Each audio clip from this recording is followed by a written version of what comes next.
Well, good evening, gentlemen. How can I help you? How many are you attending dinner tonight with us? That's going to be two of us, Skipper. All right, wonderful. Two luscious, strong men as yourselves. Would you like a booth? Or would you like a flat table? Or would you like to sit on my lap? Would you like to sit at the bar? Hey, take it easy. Not so strong. You must lift weights. Sit us anywhere. A booth is nice. We like to stretch out. Just like you, don't you, Kimasabi? Oh, I bet you stretch out just fine, you slim, slender young man of you. Follow me, gentlemen. These to your liking? Oh, this is dandy. What do you think, my good camarado? When is the waiter coming? Because we need to place our order. Hey, I'd like to get something to drink, if I don't mind. What was your name again, young man? My name is Johnny. You can call me Johnny. Hey, Johnny, thanks for playing the game tonight. Hey, I'd like to go ahead and order a nice, refreshing 22-ounce Coca-Cola, the real thing, the choice of a generation. My camarado right here. Tell him what you want, my friend. Oh, that's right, my dear compadre in crime. I would like an order of your Oreo shake pack. That's right, Johnny. A couple of Oreo milkshakes made with premium ice cream and topped off with whipped cream. Right away, gentlemen. Thank you. I'll send your server right away. Hi, gentlemen. Have you had time to look over the menu, place your order? I'll be your waitress. My name's Wanda. Well, Wanda, tonight is your lucky night because up here at the table with you are two gentlemen ready to eat. We're bringing our hunger and we're not forgetting our grandmas. So if you give us about 30 seconds, we'll be right there. No problem. I've got it all day. This is my job, waiting on people like you, royalty. Hey, what's with the attitude? Thanks for playing the game, Wanda. You want to see what you want tonight by waiting on two of the most famous voices in television game shows. Oh, you sound like that guy, Chuck. Is that you, Chuck Houston? Oh, you got the question wrong. Next, hey, let me get that legendary big slam bam breakfast deal. I want two of everything, and I want biscuits with gravy. Everybody in the audience tonight, thank you for coming to the show and playing. And you two are going to take home an order of biscuits and gravy. I want my eggs scrambled like my brain, and I'll take another ice-cold Coca-Cola because we've got some work to do, and I'm off a blow. So Coca-Cola is the only way to go. Take it away, partner in crime. That reminds me, I've got to take something home for the family. Why don't you give me, Johnny, a couple of lumberjack slams, moons over my hammy with buttermilk pancakes, grilled ham, bacon strips, sausage links, hash browns, and a choice of bread. In this case will be wheat, no butter, butter on the side. Back to you, Chuck. Hey, kids, we want to thank you again for playing the game. The Big Spin tells us that you're big winners. So we are going to go ahead and give you 2 tickets for an entire weekend back to the 80s. Take me back to the glory days, back to the 80s. Oh, take me back, I wanna go.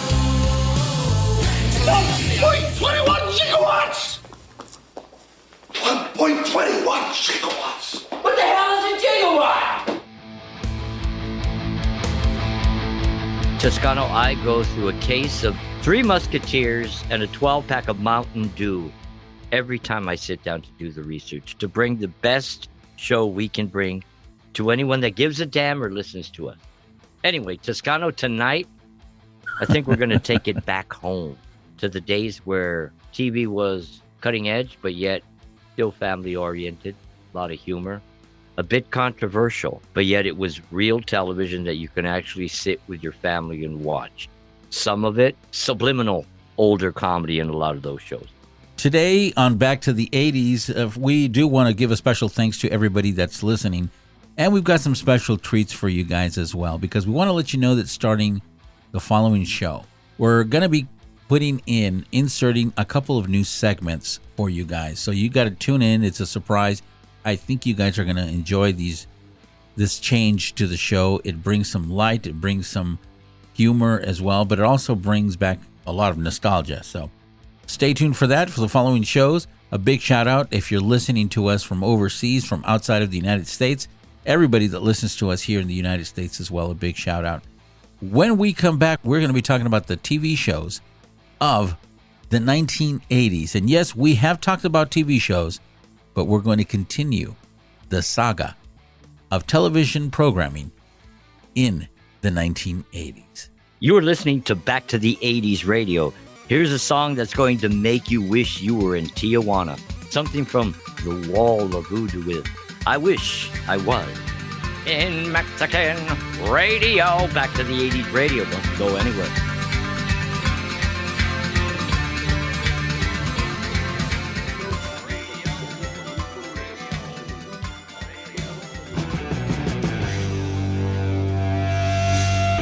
You're listening to Back to the 80s. Back to the 80s Radio. You just heard Wall of Voodoo, Mexican Radio, here on Back to the 80s.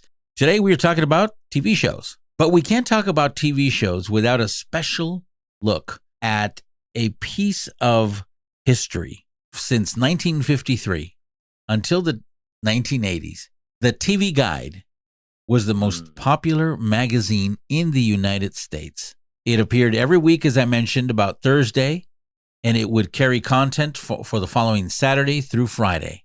And it basically gave you everything that was on local television. And it had everything from articles to special announcements to advertisements regarding the TV stations. And it wasn't until the cable listings were added between 1980 and 81 that they started adding, cable TV channels as well. The fun, all the shows A to Z and the facts. What's behind what you see? TV Guide, the whole world of TV. That's entertainment. The stars underneath all the glow and the news from the people who know TV Guide. It's a fabulous show, so buy a TV Guide and read TV Guide. That's entertainment. Did you guys buy the TV Guide in the 80s? Were you guys faithful to that? Because I remember in my household, we were not. We would get it once in a while, but I think my dad would either go to his friend's house and take it from his friend's house, or sometimes they would, like my dad would go to some mechanics, at some shop, and they would have TV Guide on the desk or something, on a table or on a chair, and my dad would snake it, I think, from them. Now, we used to buy it righteously at the store every week. You have to understand, the TV Guide had multi-usages. It was excellent for information to view something family-oriented for the family or by yourself or with your wife, whoever you're going to watch with. And it had information that was valuable in it. It was interesting, a lot of beautiful pictures. It was the right size. It was also a weapon. You could roll it up, kill bugs, kill flies. If you throw it with the binder side first, you can hit a target. You could also be watching your favorite team lose, and it's excellent to throw at the TV and turn it off at that precise moment. Right. The other, yeah. the other great thing about TV Guide is you can fart on it and scare your kids away from the living room. I love TV Guide. What do you think of that? Very interesting. Yes, very, very interesting. I remember the TV Guide being my help one time. I'm going to show you how. So, Please do. The TV Guide, I remember I got in trouble one time. And remember the TV Guide, it was a small little magazine, but it was thick. Yes. And so I had gotten in trouble. So what I did is I put the TV Guide in my underwear on both cheeks. Ooh. Because I knew, Wow. well, I'll tell you, yeah, I knew I was going to get, this was like, I must have been 10 years old, 11. And my mom got the belt and she smacked me with the belt. I didn't feel a thing, right? But I pretended. And that I started crying, but I didn't feel a thing because I had two TV Guides, one on each cheek. So the TV Guide That's ingenious. was more than useful, my friend. Oh, it was ingenious. You know what? I bet you MacGyver would use TV Guide and make all the things that we're mentioning here. Anybody out there, our listeners or our Facebookers, if there was a special usage for your family's TV Guide besides what we've mentioned, get a hold of us right here at Back to the 80s radio and tell us. Right, Toscano? We want to know. Inquiring minds want to know. We want to view your experience. That's correct. Let's kick it off with MacGyver, because this is a show you just mentioned. Now, were you a avid watcher of MacGyver? The only time I would watch MacGyver if I was at home bored partying by myself and I found MacGyver intriguing when you are, how do we say, above the clouds? Sure. I'll- So for those of you who maybe- don't remember well- MacGyver, or for those of you who had forgotten about MacGyver, MacGyver Great was an action series, and it was about a secret agent who used his scientific knowledge to always solve problems. He was always being creative with his problem solving. Like, you. yes, kind of. Like he once was able to break free out of a prison just with a stick of gum and the wrapping, the foil. Wouldn't any inmate love to do that? Back then, there was a lot of things that came out on TV, and in spite of being the 80s, in spite of being a decade where people were a little bit not as innocent as other decades past, in spite of that, there was a lot of innocence in people who watched TV, especially in children, because we thought that we could achieve a lot of those same techniques. Even adults, children thought that we could achieve a lot of the things that he did with the same approach. This is a guy who had ingenious solutions, nonviolent, as a matter of fact. He never hurt anybody, but he was always there problem solving. And everything was just unique and engaging. I think it was a well-written show. The show averaged about 20 million viewers. So it had a good following. It was from 1985 and it ended in 1982. So it also had a good run. MacGyver, I think, is one of those shows one of the forgotten TV shows of the 1980s as well. Oh, yeah. You know what? Another show that was going on in the 80s, Mr. Tom Selleck. Oh, One of the Magnum most beautiful PI. Marlboro men of all times. If his mustache could talk, his mustache alone dropped millions of panties across the world. That's, what about that? That was a very intriguing show. You know what I mean? A lot better than Matlock, but Magnum was cool. It lasted about 9 years, from 1980 to 88. In the show, Tom Selleck was a former Navy SEAL, and he turned private investigator. And he happened to live on this luxurious Robin's Nest estate where he worked as a security consultant, and he solved just a bunch of cases. And he drove around in a Ferrari and had always beautiful. He was always surrounded by beautiful women. With a smart ass butler. That guy was a shit. That's right. That guy was such a drive man. Tom Selleck's iconic mustache became one of the most recognizable features of his character in the 1980s. Well, I think there was a period of time where he stopped using the mustache. He shaved it off, and there was like an outcry from people. That was, you're right. It was almost as ridiculous as Who Shot JR? Another powerhouse show. Now, I'm going to tell you, man, I did enjoy watching Dallas.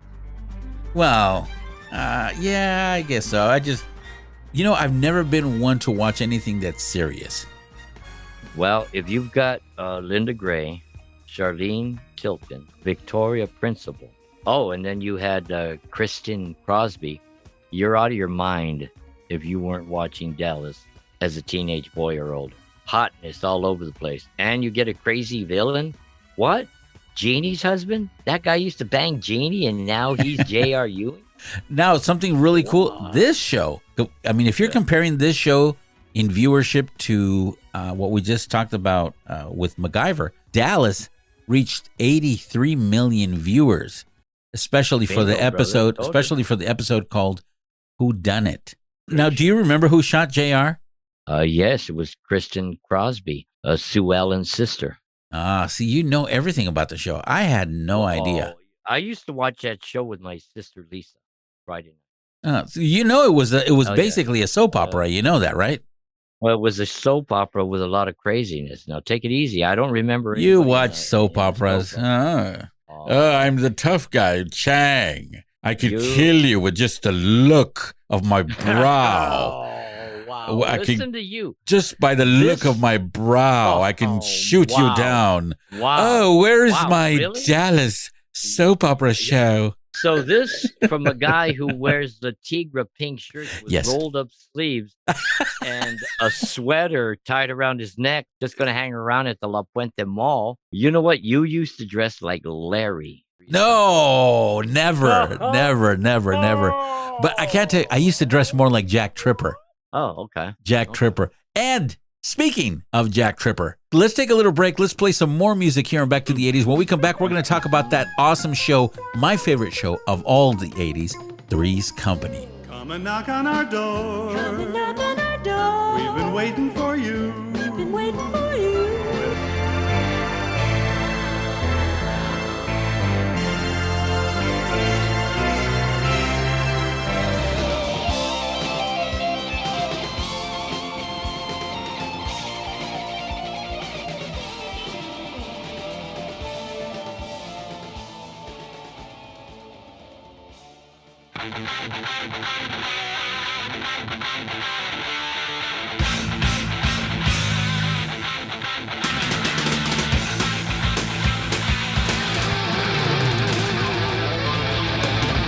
The one and only Back to the 80s radio, Mr. Crowley by Ozzy Osbourne, and one of my favorites of all time from 1983, the singer of Holy Diver, but today Dio sang Stand Up and Shout.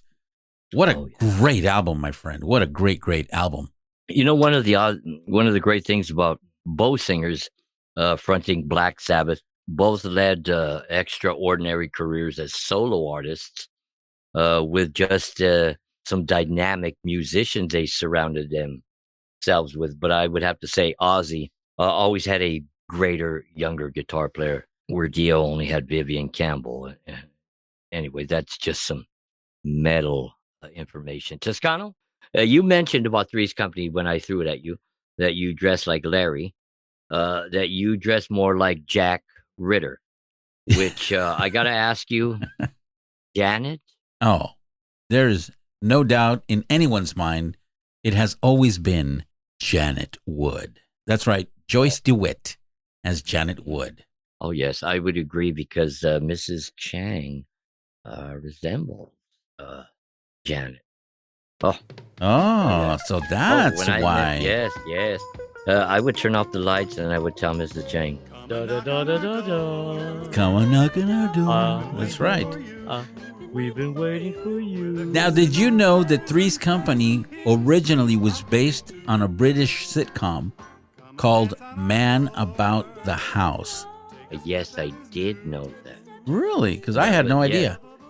Really? Yeah, I remember my wife told me that. My wife has so much frivolous information about movies, television, actors, actresses, spin-offs, new shows coming out. If I could talk Mrs. Chang into doing a segment here at Back to the 80s, everybody would be like, whoa. Oh, that would be Get it on, great. Mrs. You Chang. need to have her on with you, my friend. You know what? Let me get her a couple of more bottles of vodka and we'll have a good conversation about it. Of course. So listen, talking about Three's Company, it was a massive hit, all right, during its run. Massive hit. Started late 70s and it went on into the 80s. There was just so much humor, physical comedy. There was so much chemistry between the cast members. And the show tackled real issues. It tackled social issues, gender roles, relationships, but it was all in a lighthearted manner. I mean, there were misunderstandings, there were miscommunication, but it was all part of comedic genius in the writing, and the way it was delivered was even better. You nailed it on the head right there. You know, with everything from the beginning, where Jack has to pretend he's gay to live with both hotties, right, and pull it off, and kind of the without saying bias towards gay individuals in the 80s, the way that Mr. Roper treated him. Even a little bit the way that Don Knotts' character treated Jack Tripper, if knowing Jack was gay, and it was a lot of subliminal uneasiness, which was insane. But it was a step above what Archie Bunker did with the situations and scenarios like that. Yeah, well, it was different because in this one, you got to remember, this came out in the late 70s, so there was a lot of taboo regarding this topic. However, even though the characters, Mr. Roper and Mr. Furley were against having someone who was gay living with the two young ladies, at the end of the day, there was a love for the character from Mr. Roper, from Mr. Furley. They loved Jack Tripper, even though they knew how he was, because they knew he was a good guy. They knew he was an outstanding tenant, and they knew that he had an honest, sincere love for the girls, in this case, Janet and Chrissy. So they overcame that, but it was hilarious, and lots of times they even participated in some of the comedy regarding being gay with him. It was definitely one of the shows of the 80s that was groundbreaking. You know what I mean? I thought Dallas was groundbreaking. Dynasty to me was more of a late night, I get, mom type show, divorce mom kind of soap opera. So Dynasty I thought was a bit ridiculous, except, man, the two wives in that show, they were both pretty hot, to a certain degree. You were watching all these shows only for the women. I know. What are you going to do? That was fantastic of me. Now, I'm going to bring up a show right now. Okay, let me hear what you have to think about this show. Now, this show did start in the 70s. The 80s version and the cast members of Saturday Night Live. What would be your take on that show during the 80s? Oh, Lorne Michaels had returned to the show in like mid 80s because he had left, and this guy Lorne Michaels played a significant role in shaping SNL, Saturday Night Live. But the notable cast members of the 80s that I fell in love with, specifically, we're talking, they had Eddie Murphy, Joe Piscopo, Martin Short, Dana Carvey, Phil Hartman, John Lovitz, Nora Dunn, Jan Hooks. And even before that, then you had even greater. We're talking Chevy Chase, Dan Aykroyd. And that's taking it into the 70s. Correct. That was the groundbreaking cast of SNL. They were the first edgy, cut, rated X, sometimes R, improv comedians that were politically unafraid, politically correct. They let their very good. They let their souls come out in every skit that they did. Right. They got into their characters, and that's why I brought up the 80s cast, because I feel the 80s cast, once Lauren returned, they were just as dynamite. I mean, sadly, look at the way we lost Phil Hartman. Yeah. It was incredible. Tragic. There was just some of the greatest comedians of all time. Yeah. I want to let you hear. Now, for those of you who don't remember, or for those of you who've never heard of Saturday Night Live in the 80s, how it was, how groundbreaking it was, I'm going to play a little skit from Eddie Murphy and Joe Piscopo singing a song as they played Frank Sinatra. Joe Piscopo played Frank Sinatra, and Eddie Murphy played Stevie Wonder. Check this out.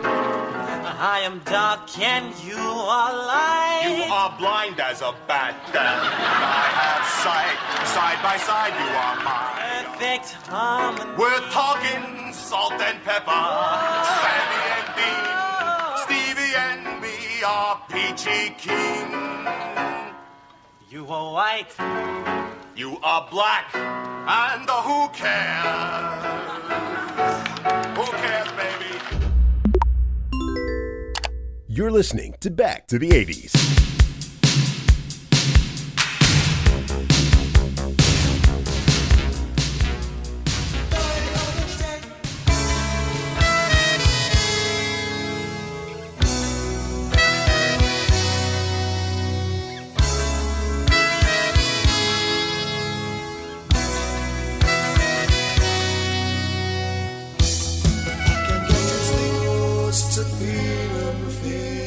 Welcome back to the 80s radio with Toscano and Chang. Tonight, we are talking about TV and all that. We just listened to a little bit of Eddie Murphy with My Girl Wants to Party All the Time and Men at Work with Overkill.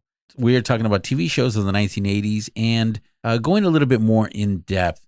We all remember how cool it was to come and just take some time off, kick off your shoes, and watch that favorite TV show. And everybody, I might add, everybody had their own favorite TV show. It was very rare when you talk to somebody and they said, no, I don't really watch TV shows, unlike today, right? Because we just have too much. But back then, we all had a favorite TV show.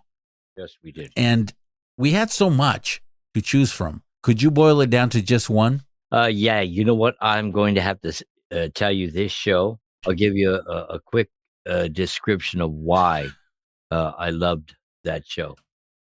Cheers.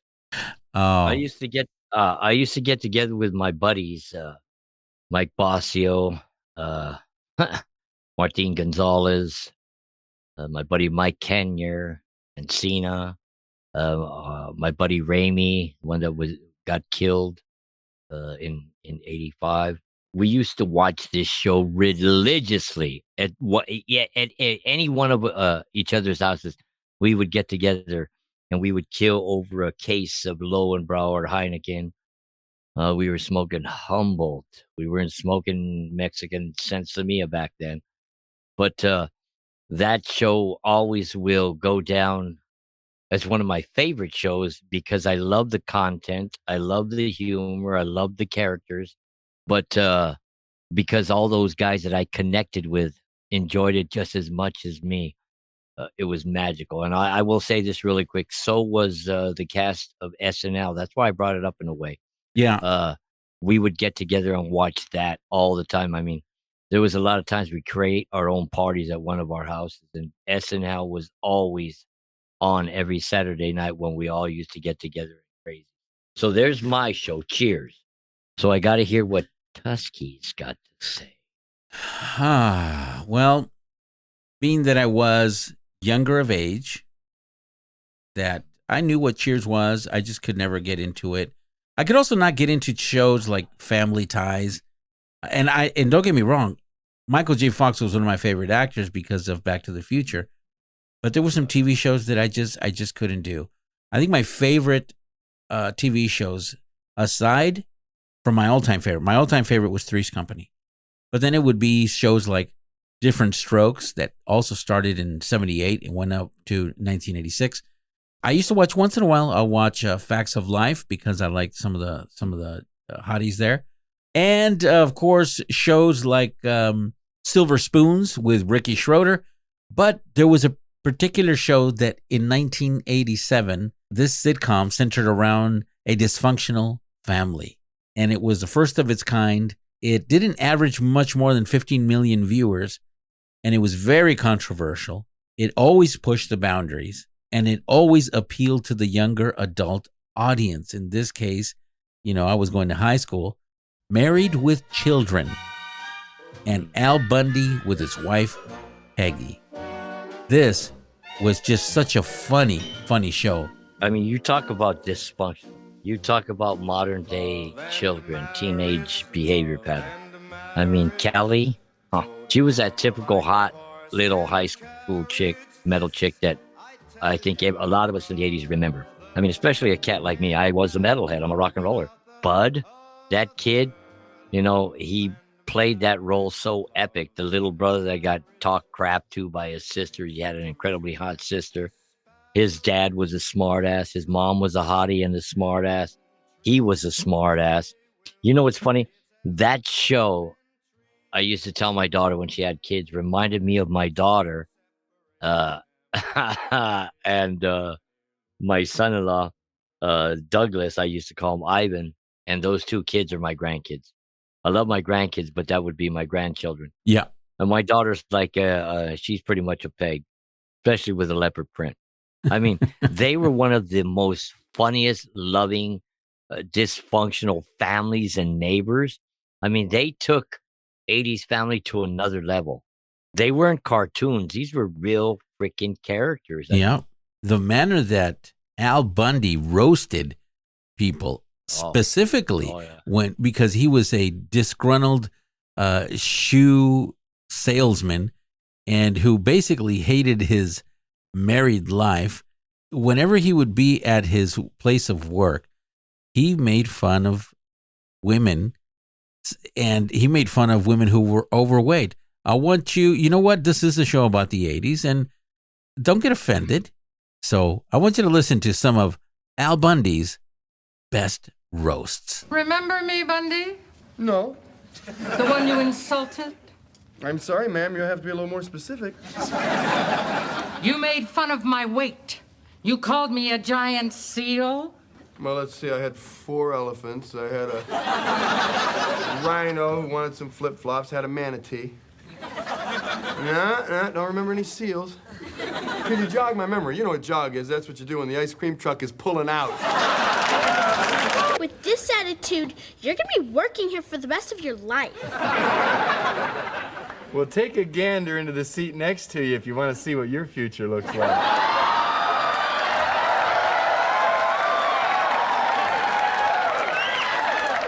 Come, Penelope. Let's go someplace where they treat us with respect. Try the moon, you'll weigh less. So, Chang, a lot of people still reminisce and think about 80s programming. I know I do a lot. People tend to have a fondness for entertainment that they grew up with, like we do.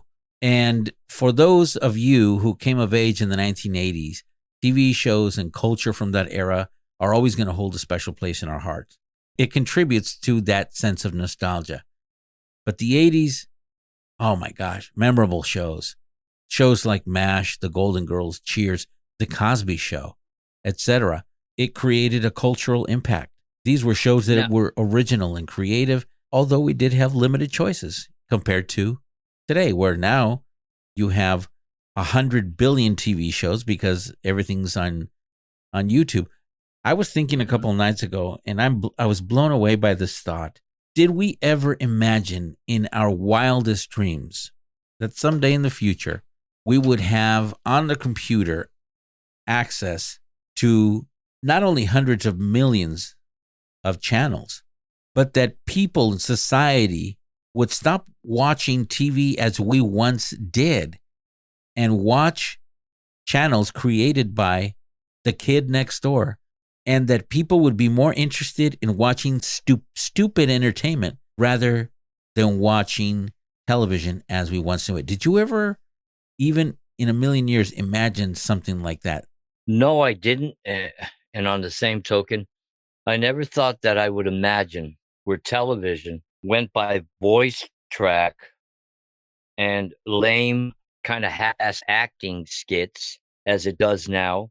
I never thought that TV would try to copy so much of the past, but yet just didn't have that same feeling, that same true magic, all those components as it used to be.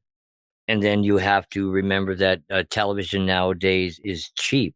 Everything is built on raunch and shock and sex. You mentioned The Golden Girls, which was a show that was so epic and funny, and about 3 older ladies that, at that age are not supposed to be funny or hip or interesting. Epic. I mean, that show has followers now. They have plays of the Golden Girls.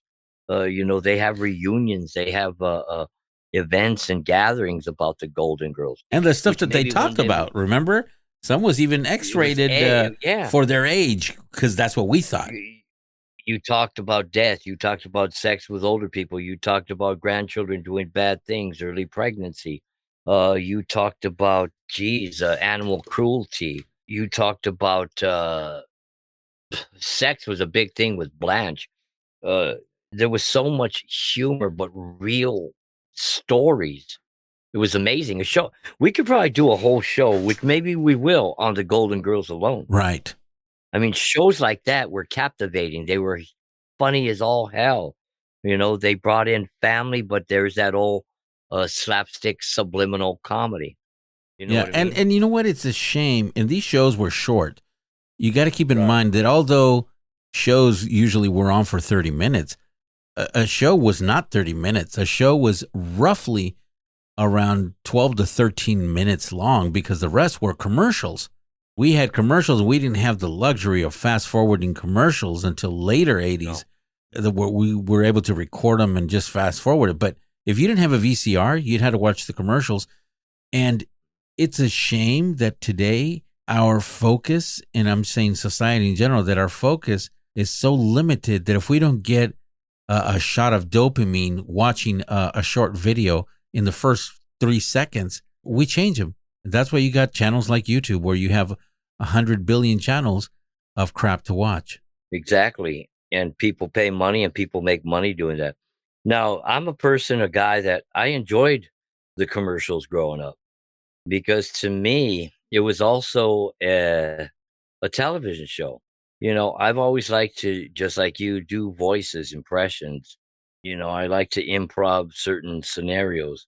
So when I was younger, all through the 80s, I loved watching commercials. And I would always go out and I would pretty much mimic a commercial and put it into whatever sequence I thought was fit at the time. So many And it's jingles back funny. then, too, on the commercials, remember? Yeah, yes. And nowadays, nobody wants that. Society is in such a rush to get its kicks and get itself off that we've lost theater of the mind and sheer chuckles in everyday existence. Yeah. I'll say that. Yeah, remember, we've talked about this lots of times. We Oh, yeah. traded our experience for convenience. And don't get me wrong, if you're listening, this doesn't mean that we don't like convenience. We like it, of course. It's great that we can turn on the TV, get a channel, and we can pick from thousands of movies. We like that. It's nice. But you know what? There was always something good and made you feel good about, oh, here, look, I got the videotape. We recorded my favorite show. I'm going to slap this movie in the VCR, press the button, play. You sit back in anticipation of something that you had no idea that was going to happen. You know, you bring that up, and I'll say something about convenience. Yeah, everything is nice to have at a convenience, but convenience promotes laziness. It promotes not mind dead brain syndrome, but dead thought process. Exactly. Because convenience takes away the process of thinking something out and carrying it through and following the steps to go do it. That being, get up physically and go get what you need. If you want to see something great, get up and go watch it in a theater. Or, you know what, get up and walk to the living room and watch it with friends or roommates and get into a show. Get off your phone, get off your laptop. So convenience alone is a double-edged sword to me, and and you too, brother. It's promoted people to be disattached. Yeah. Do you remember? I remember back in the 80s, riding my bike through neighborhoods as I go home in the evenings, like around 7 or 8 o'clock. And once in a while, Riding I'd on see. walls. Yeah. No. You dirty little bastard. And I would see some people's garages open that had sofas and television sets. You remember this? And you would see entire Brother, I lived that friends life throughout the friends 80s, sitting 79. down in their garage watching either a TV show, a sporting event, a movie, but having a great time, and everybody paid attention and they talked, and it was just the social event of the week. The new generation knows nothing about this, brother. No, you know what's funny is my daughters grew up with that environment, because I lived that classic life like that. My man cave was a man cave. It was probably like a Cheech and Chong party fest. And I would watch fights and sporting events and barbecue, my neighbors' kids. It was always the kids hang out at during the day, and at night it was the neighborhood hangout, and it was almost like a bar. Right. And yeah, you watch TV in there, and you have couches, you have a refrigerator going. If you're badass, you have a heating system. My whole thing was decorate the walls. Every wall and ceiling that I could afford to have covered with posters or pictures, a lot like my dojo. As you can see right now, look at my dojo. Absolutely. Every square inch of my dojo is covered in memorabilia. Yep. So I always thought that it would be great to have ambiance. So yeah, and you were 100% correct. You very rarely see that nowadays. And it's a shame. It's a shame that the majority of society has lost this, and that a lot of the people of our own generation have traded that experience, that feeling of it was an experience. That's all I could tell you, man. It was just a freaking experience, and we miss those so much. It doesn't mean we can't continue doing it, but even if we did it, the flavor is gone because not everybody believes the same way anymore. Minds have changed. We've gotten used to a certain lifestyle, and it's just so vastly different that all we have, ladies and gentlemen, are our memories of the 1980s. Don't go away. We'll be right back. Watch the sky for a reason why. With the dead next door.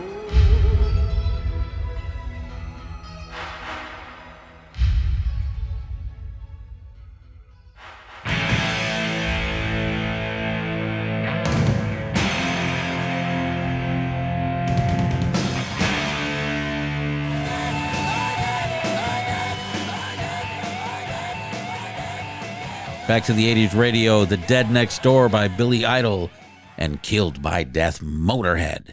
You have been listening to Back to the 80s radio. We've come to the end of today's show. We want to thank you guys for spending the time with us and reminding you guys that if you have a topic that you'd like us to talk about, send us a note. Visit our website, backtothe80sradio.com. Check out our store. We've got merchandise, we've got shirts, we've got cups, we've got hoodies, we've got lots of stuff that you can check out, and it's all 80s related. We've got so much 80s related merchandise, it's not even funny. It's very, very affordable. Go over to backtothe80sradio.com, check out our store, check out our shows. There's so much to do on our website. So we're just grateful for you for giving up of your time to be with us here. On behalf of myself, Toscano, I want to thank you for being with us, and we'll see you next week. And don't forget to share the 80s with someone who's never lived through it. Go out and have another Chang-tastic weekend. Thank you for joining us. Remember, live tomorrow like you live today. Always stand for yourself or somebody else. Keep that smile going. Aloha. Adios. Arrivederci. Sayonara. Orale. Have a Chang-tastic time. We're going to take you out with some Queen.